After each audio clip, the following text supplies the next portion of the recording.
ဒီဟာကလူတွေကိုအနားမလာခိုင်းတဲ့ထူးဆန်းတဲ့အဖိုးကြီးတယောက်နေထိုင်တဲ့အိမ်တစ်လုံးပါအထူးသဖြင့်ကလေးတွေကိုအနားမလာခိုင်းတတ်ပြီးဘသူမဆိုသူ့အိမ်ရှိမြက်ခင်းပေါ်ကိုခြေတင်မိတယ်လို့နဲ့အမြန်ထွက်လာပြီးမရက်မနာမောဟပြောဆိုတတ်ပါတယ်ကလေးမလေးတယောက်တောင်အရန်ကြောက်လို့ချက်ချင်းပြေးထွက်သွားခဲ့ပါတယ်အဖိုးကြီးရဲ့အပြုမူတွေကိုသူ့ဘေးအိမ်ကြီးချင်းကမျက်မှောက်မပြဘဲလှိုးဝဲကြည့်ရှုနေခဲ့ပါတယ်ဒီနေ့မှာတော့အိမ်ကြီးချင်းနဲ့သူ့သားလေးထမီတို့ဘောလုံးကစားနေချိန်မှာဘောလုံးကမတော်တဆအဖိုးကြီးအိမ်ဝင်းထဲကျသွားခဲ့ပါတယ်ထမိုက်ကကြောက်လန့်လို့မလုပ်ရဲခဲ့ပါဘူး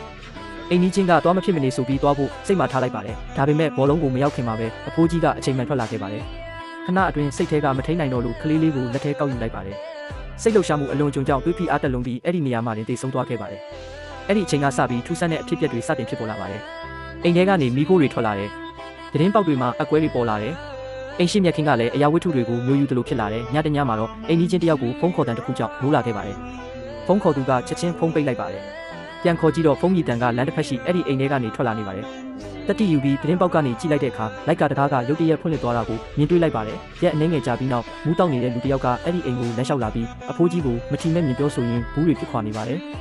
အဲ့ဒီအချိန်မှာတကားကရုတ်တရက်ဖွင့်သွားပြီးအဖိုးကြီးကကလေးဘဝတုန်းကခိုးယူခဲ့တဲ့လေရင်ကလေးခိုးတစ်ခုထွက်ပေါ်လာပါတယ်မူးတောက်နေတဲ့သူကတကားထဲကိုတလန်လန်းဝင်သွားခဲ့ပါတယ်